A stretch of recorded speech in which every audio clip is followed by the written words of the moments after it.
প্রিয় রোদেলাপুর নীল চিরকুট গল্পের 42তম পার্ট নিয়ে হাজির হলাম আপনাদের মাঝে। আর আপনি যদি এই গল্পের পরবর্তী পার্টগুলো মিস করতে না চান তো এখনই আমাদের চ্যানেলটি সাবস্ক্রাইব করুন আর পাশে থাকা বেল আইকনটি বাজিয়ে দিন পরবর্তী গল্পের নোটিফিকেশনগুলো পাওয়ার জন্য।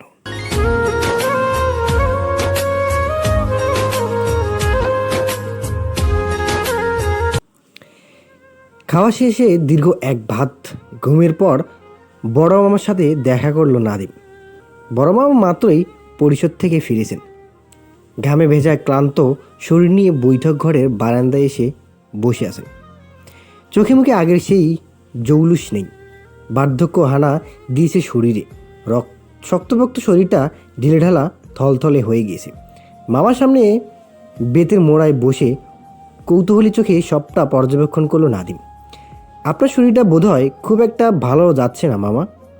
বড় মামা চোখ মেলে তাকালেন, স্ম্লান হেসে বললেন, বয়স হচ্ছে? ততটা বয়স হয়নি, ডাক্তার দেখান। বড় মামা মাথা নেড়ে চুপ করে রইলেন। বড় বড় দম নিয়ে গ্লাসের বাকি শরবতটুকু এক চুমুকে শেষ করলেন। নাদিম উৎসুক কণ্ঠে বলল, মিষ্টিকে নিয়ে কি বলেছিলেন ফোনে? বড় মামা জবাব না দিয়ে বললেন, তোমার চেহারায় দশা দেখে তো আমাদের বংশের ছেলে বলে মনে হচ্ছে না বাবা। মাথায় পাখির বাসা, গালেও দাড়ি গোফের জঙ্গল।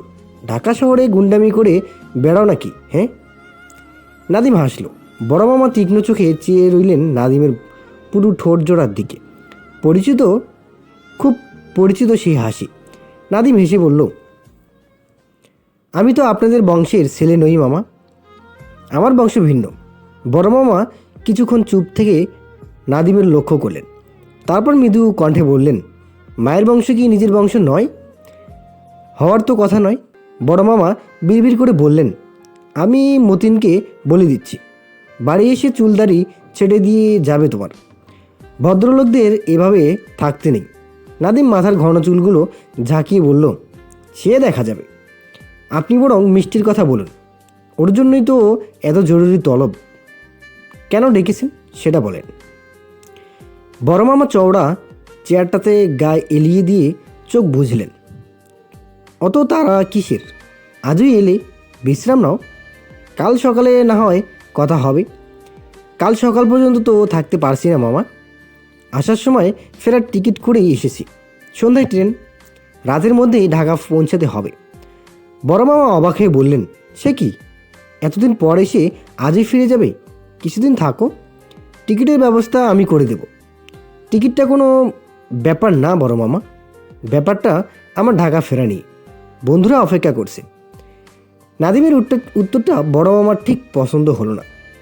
বিষেদ মুখে বললেন, বন্ধু অপেক্ষা করলেই ছুটতে হবে নাকি? থাকো কদিন, গ্রামে গঞ্জে ঘুরে বেড়াও। তোমার মামিও বোধহয় এত তাড়াতাড়ি ছাড়বে না। ভেতরের বাড়িতে রান্নার বিশাল আয়োজন চলছে। নাদিম জবাব না দিয়ে চুপ করে রইল। তারপর ধীরকণ্ঠে বলল, মিষ্টির কি হয়েছে? কেন ডেকেছেন? বড় মামা এবার যেন হঠাৎই আগের রূপে ফিরে এলেন। তীক্ষ্ণ বুদ্ধি খেলে গেল চোখের মুখের ভঙ্গিমা পাল্টে বললেন, তোমার বোন যে এবার কলেজে ভর্তি হয়েছে জানো? কথাটা বলে উত্তরের অপেক্ষা করলেন তিনি। তারপর তাচ্ছিল্যের হাসি দিয়ে বললেন, জানো না? জানি, জানার প্রয়োজনও বিশেষ ছিল না, কিন্তু এখন ব্যাপারটা ভিন্ন।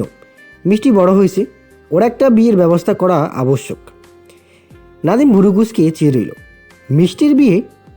ওই ছোট্ট পুস্কো মেয়েটার বিয়ে? ওর কি আদৌ বিয়ের বয়স হয়েছে? এই সেদিনও না লাল ফ্রক পরে বোকা বোকা চোখে চেয়ে থাকতো মেয়েটা। নাদিম মিষ্টির মুখটা মনে করার চেষ্টা করলো, মনে পড়ছে না। শেষ কবে দেখা হয়েছিল সেটাও মনে পড়ছে না। নাদিম চিন্তিত চোখ দুটো বড় মামার মুখের উপর স্থির করলো। বড় মামা উত্তরের অপেক্ষায় বসিয়ে থাকায় খানিক নড়ে চড়ে উঠল নাদিম। গম্ভীর কণ্ঠে বলল, কোন ক্লাসে পড়ে মিষ্টি? এখনই বিয়ে কেন? পড়াশোনা করুক। বড় মামা অসন্তুষ্টই কণ্ঠে বলল, রক্ত কথা বলে বাবা, এই মেয়ের বিশ্বাস আছে কখন কী কাণ্ড ঘটিয়ে ফেলে।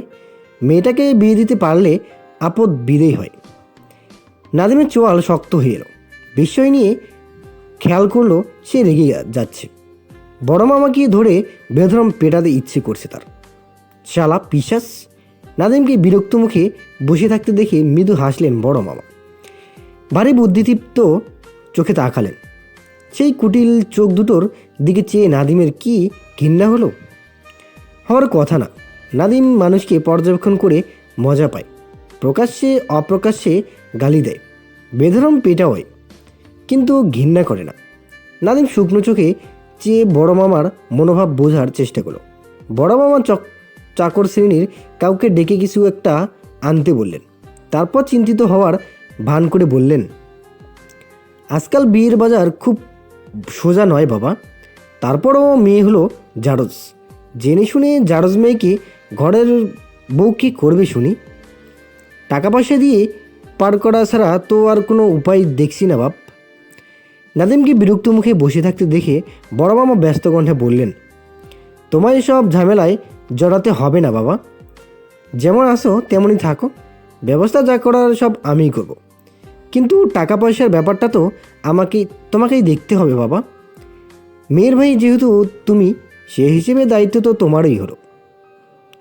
এই মেয়ের সাত পাচে না থেকেও বহু টেনেছি আমি।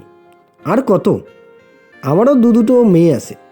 অত টাকা পয়সার আমি বা কোথায় পাবো বাবা? বড় মামার উদ্দেশ্য এবার স্পষ্ট বুঝল নাদিম। চোয়াল শক্ত করে চুপচাপ চেয়ে রইল বড় মামার থলথলে মুখটার দিকে।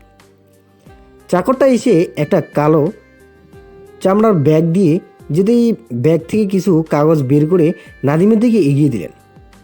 নাদিম ভুরুকুচকে কাগজটা হাতে নিতেই বড় মামা বিগলিত কণ্ঠে বললেন, তুমি তো বাবা বসেরও এদিকে মারাও না, কোথায় কি করো আল্লাহ মালুম।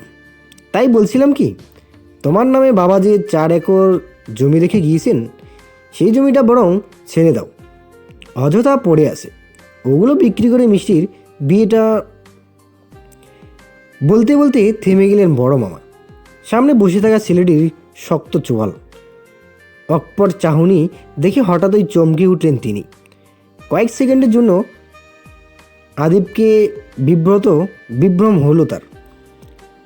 নাদিম কাগজটা বড় মামার কোলের উপর ছুড়ে দিয়ে দৃঢ় কণ্ঠে বলল, মিষ্টির বিয়ের কথা ভুলে যান মামা, ওর বিয়ের বয়স হয়নি। নাদিমের কণ্ঠে আদিবের সেই অকপট ভয়হীন কণ্ঠের আভাস পেয়ে কিছুক্ষণ কথা খুঁজে পেল না বড় মামা। সম্মোহনের মতো নাদিমের মুখের দিকে চেয়ে রইলেন। কিছুটা ধাতস্থ হয়ে শান্ত কণ্ঠে বললেন, বয়স হয়নি, বিয়ের পর বয়স হয়ে যাবে। তার সাথে আমার কোনো সম্পর্ক নেই, কোনো দায়িত্বও নেই। তবুও অযথা বোঝা বইতে যাব কেন? তোমারই বা কী প্রয়োজন? তুমি টাকার ব্যবস্থা করে দিয়ে যাও, বাকিটা আমি দেখব। নাদিম দৃঢ় কণ্ঠে বলল, মিষ্টির বিয়ে নিয়ে আর কোনো আলোচনা না হওয়ার নয় ভালো হয় বড় মামা। ওর বিয়ের বয়স হয়নি। বড় মামা চাপার আগ নিয়ে বললেন, ওর বিয়ের বয়স হয়েছে কি না তা তুমি শেখাবে আমায়? কখনো খোঁজ নিয়েছো ওর? আজ হঠাৎ বোনের প্রতি এত দরদ? হ্যাঁ? নাদিম শান্ত কণ্ঠে বলল, আপনি কদিন খোঁজ নিয়েছেন ওর? আপনার শরীরের অবস্থা খুব একটা ভালো মনে হচ্ছে না, খুব বেশি দিন বাঁচবেন বলেও মনে হয় না। শেষ বয়সে এসে আপাতত হিসেবি চিন্তাভাবনা বাদ দিন, বিশ্রী কুটিলতা থেকে বেরিয়ে একটু মানুষ হন। বড় মামা হতভম্ব হয়ে গেলেন। তার গ্রাম, তার বাড়িতে এসে কেমন অকপট কথা বলছে ছেলেটা, অপমান করছে, ভয় নেই। আদিবেরও ছিল না। বড় মামা চাপা গর্জন করে বললেন, কি বলতে চাইছো তুমি? আমি অমানুষ? আমি অমানুষ হলে তোমার ওই জারজ বোনকে এতদিন দেখেছে কে? সেটা তো আমারও প্রশ্ন। কে দেখেছে ওকে? আপনি তো দেখেননি। এটুকু বলে থামলো নাদিম। হঠাৎ দীর্ঘশ্বাস ফেলে বলল, মিষ্টি কোনো চাইল্ড হাউজে থাকে না, তাই না মামা? আপনি ওকে সরিয়ে দিয়েছেন। কোথায় থাকে ও? বড় মামা থতমত খেয়ে গেলেন। আতঙ্কে সাদা হয়ে গেল মুখ। অবাক হয়ে খেয়াল করলেন, এই দুদিনের বাচ্চা ছেলেটাকে খানিক সমীহ করেছে তার মন। নাদিম শক্ত চোখে চেয়ে রইল। বোনের প্রতি প্রগাঢ় কোনো টান কোনো কালেই উপলব্ধি করেনি সে। সঙ্গত কারণেই তার দুঃখ কষ্টের কথাও কখনো চিন্তা করানো হয়নি। তবুও আজ হঠাৎ ভীষণ রাগ লাগছে তার। সামনে বসে থাকা লোকটিকে রড দিয়ে পিটিয়ে চামড়া ফাটিয়ে দেওয়ার এক দুর্দমনীয় ইচ্ছে জাগছে নাদিমের। বিষণ্ণ সন্ধ্যা মিলিয়ে রাত নেমেছে শহরে। শরতের ঝিরিঝিরি বাতাসে উড়ছে পুজোর খয়েরি শাড়ির আঁচল। গোছালো চুলগুলো ক্ষণে ক্ষণে আছড়ে পড়ছে ক্লান্ত সুন্দর মুখটিতে। চাঁদের আলোয় মেয়ের মোমের পুতুলের মতোই স্নিগ্ধ দেখাচ্ছে তার নিখুঁত মুখশ্রী। তার থেকে কয়েক হাত দূরে দাঁড়িয়ে তার দিকেই মগ্ন দৃষ্টিতে তাকিয়ে আছে সপুরুষ এক যুবক। প্রিয়তমার মুখের প্রতিটি ভাত যেন গুনে গুনে মুখস্থ করছে সে। পূজা কৌতূহলী দৃষ্টিতে চারপাশে চোখ বুলাচ্ছিল। বেখেয়ালি হাতে অগোছালো চুলগুলো গুছাতে গুছাতে বলল, অনন্ত দাদাদের ছাদটা বেশ খোলামেলা, বাতাস খুব হয়, আমারও খুব পছন্দ হয়েছে। রঞ্জন রেলিংয়ে ঠেস দিয়ে হাত ভাঁজ করে দাঁড়ালো। আমারও খুব পছন্দ হয়েছে। পূজা বুঝতে না পেরে বুড়ো কুঁচকালো। বুড়ো উঁচিয়ে বলল, কি তোমাকে? রঞ্জনের ঠোঁটে প্রসন্ন হাসি। পূজা হেসে অন্যদিকে তাকালো। রঞ্জন বুক ভরে শ্বাস টেনে নিয়ে পূজার সামনে এসে দাঁড়ালো। রঞ্জনকে কাছাকাছি দাঁড়াতে দেখে চোখ তুলে তাকালো পূজা। চোখে তার হাজারখানেক প্রশ্ন। দমকা বাতাসে একগাছি চুল আশ্রে পড়ল পূজার কপালে। আলতো হাতে চুলগুলো সরিয়ে দিয়ে সম্মোহিত মুগ্ধ চোখে চেয়ে রইল রঞ্জন। হাত বাড়িয়ে রঞ্জনের চুলগুলো গুছিয়ে দিতে দিতে কপাল কুঁচকালো পূজা। আদুরে কণ্ঠে বলল, কি দেখছো? কি হয়েছে? রঞ্জন জবাব দিল না। আগের মতোই নির্বিশেষ চেয়ে থেকে হঠাৎ এক অদ্ভুত কাজ করে বসল। পকেট থেকে সিঁদুর কৌটা বের করে পূজার সিঁথির রাঙালো গাঢ় সিঁদুরের রেখায়। মমের মতো ফর্সা খাড়া নাকে উজ্জ্বল হয়ে উঠল সিঁদুরের লাল রং। মুখটিতে ভর করলো গাঢ় মায়া। কপালে সিঁদুর ল্যাপটানো প্রিয়তমায় হঠাৎই প্রতিমা বলে বোধ হলো তার। লুকায়িত সৌন্দর্যটুকু ডানা মেলে ঝুলতে দিতে চাইল তার গাঢ় দৃষ্টি। সম্মোহিত মন। পূজার হতভঙ্গ দৃষ্টি উপেক্ষা করে পূজার ডান হাতটা নিজের হাতে তুলে নিল রঞ্জন। খুব মনোযোগ দিয়ে হাতের চুড়িগুলো গোনার চেষ্টা করলো। প্রতিটা চুড়ি আলাদা করতে করতে নিরবচ্ছিন্নভাবে বলতে লাগলো, ভালোবাসি, ভালোবাসি, ভালোবাসি। রঞ্জনের দিকে চেয়ে থাকা পূজার দৃষ্টিটা ধীরে ধীরে পরিবর্তন হতে লাগলো। হতভঙ্গ ভাব শেষে ফুটল গাঢ় কোমলতা। তারপর দীর্ঘ বিচ্ছেদের অসহনীয় সুর। এতদিন কঠোর নিয়মে মান সামলে রাখা পূজা এবার ডুকরে কেঁদেই উঠল। রঞ্জনের বুকে ঝাঁপিয়ে পড়ে কেঁপে কেঁপে উঠল। রঞ্জন আলতো হাতে সামলে নিল তাকে। ভালোবাসার প্রতিমাটিকে বুকের সাথে লেপটে নিয়ে ঘন চুলে ঠোঁট ছোঁয়ালো।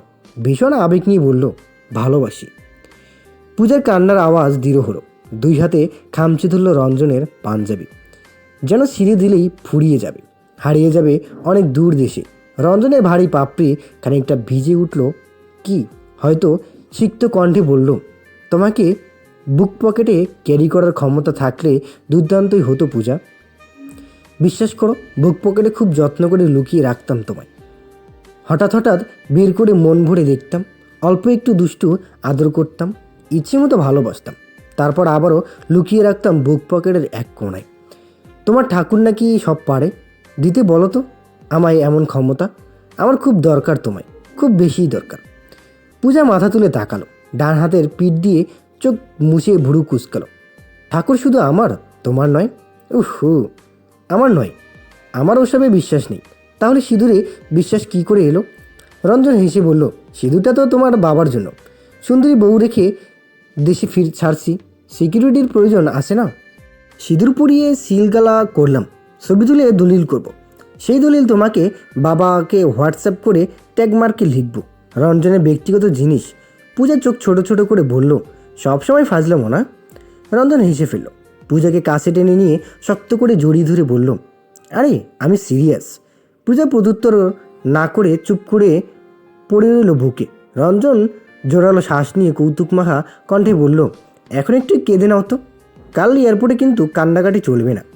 কান্নাকাটি চলবে না আগামী 5 বছর। আমি ফিরলে আমাকে জড়িয়ে ধরে বাকি কান্না কাঁদবে। আজ ফার্স্ট রাউন্ড, ফার্স্ট স্টার্ট। পূজা হেসে ফেলল। পর মুহূর্তে বাস্তবিকই কেঁদে কেটে ভাসিয়ে দিল রঞ্জনের বুক। সারাদিন যে থমথমে কান্না নিয়ে ঘুরে বেড়াচ্ছিল তা যেন বুক বেয়ে বেরিয়ে এলো এবার। রঞ্জনের হাতের বাঁধন শক্ত হলো।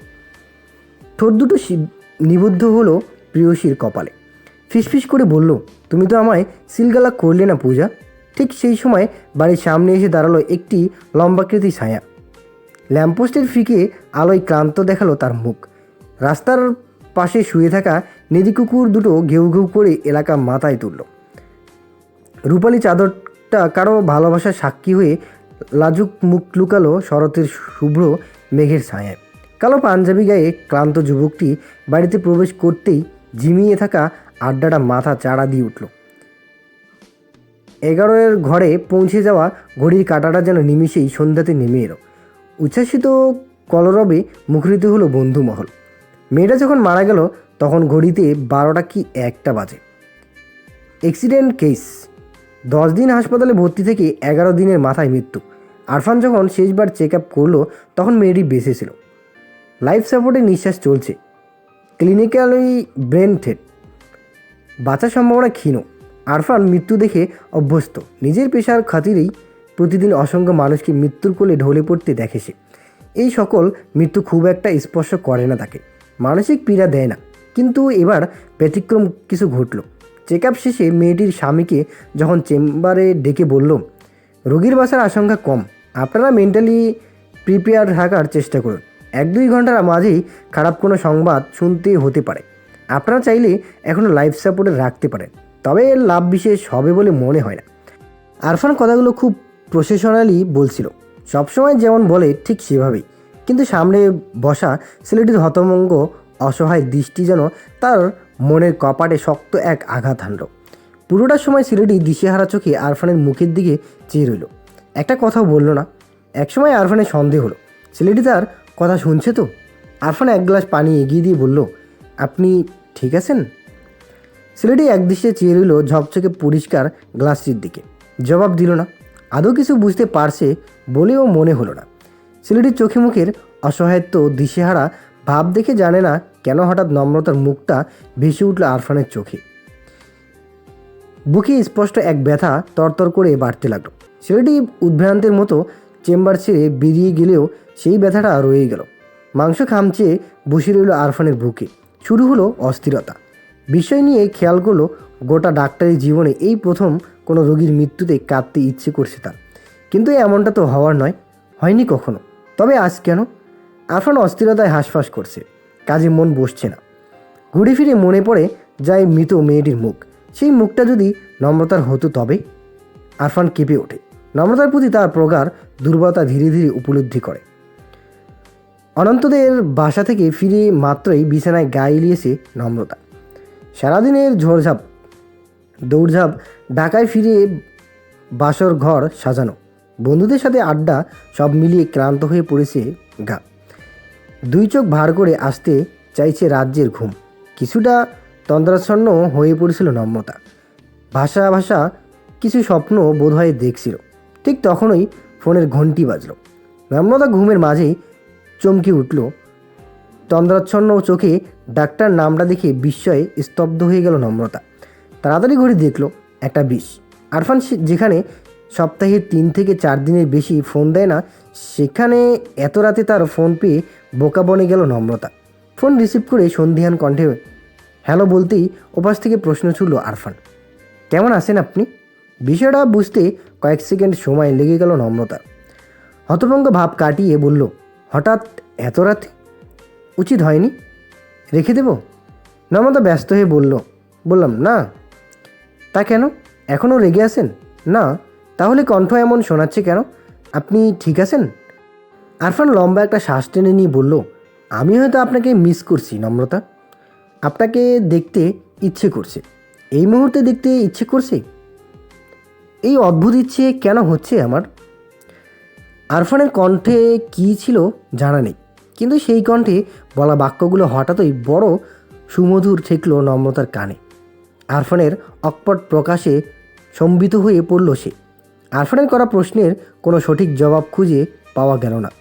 খোঁজার চেষ্টায় হয়তো করল না নম্রতা। কানের মাঝে বৃষ্টির শব্দের মতো ছন্দ তুলে বাজতে লাগলো আরফানের কণ্ঠস্বর। বেশ কিছুক্ষণ দুজনেই চুপ থাকার পর মৃদুকণ্ঠে প্রশ্ন করলো আরফান, কালকে দাওয়াতটা নিচ্ছেন? দাওয়াত? অবাক হয়ে প্রশ্ন করলো নম্রতা। নিদ্রার পক্ষ থেকে লাঞ্চের দাওয়াত। আজ তো পারলেন না, কাল হবে। নম্রতা চুপ থাকতে দেখে কাতর সুরে অনুরোধ করে বসলো আরফান, প্লিজ। আরফানের কথার ধরনে বারবার অবাক হচ্ছে নম্রতা। আরফান কখনোই এতটা দুর্বল ছিল না। তাদের সম্পর্কে শুরু থেকেই আরফানের চেয়ে নম্রতার দুর্বলতাই বেশি ছিল। নম্রতাই কাছে আসার চেষ্টা করত, ভালোবাসার চেষ্টা করত। পাগলামো বাচ্চামো সবটাই ছিল নম্রতার। তবে আজ হঠাৎ এই অস্থিরতা কেন? বেলিয়ার গোলাপে ঢাকা বিছানায় শান্ত ভঙ্গিতে বসে আছে নীরা। অপরিচিত একটা ঘর, এই ঘরটা বেলি ফুলের তীব্র গন্ধে মৌ মৌ করছে। বেলি ফুলের ঝাঁঝালো গন্ধে দমবন্ধ লাগছে নীরার। খুব পরিচিত একজনের অপেক্ষায় হাত পা অবশ্যই আসছে। বুকের ভিতর দামামা বাজাচ্ছে হৃৎপিণ্ড। বন্ধু থেকে স্বামী হয়ে ওঠা মানুষটি তার সাথে কেমন ব্যবহার করবে ভাবতেই অস্থির লাগছে। চিরায়ত স্বামীর স্ত্রীর মতোই কি কাটবে তাদের রাত? অনন্ত কিভাবে নেবে তাকে? বন্ধুরা, আজকের গল্পটি কেমন লাগলো আপনাদের কাছে? যদি ভালো লেগে থাকে অবশ্যই একটা কমেন্ট করে জানাবেন। আজকের পর্বটি কিন্তু অনেক ইন্টারেস্টিং একটা পর্ব, তাই সবাই অবশ্যই একটা করে কমেন্ট করবেন।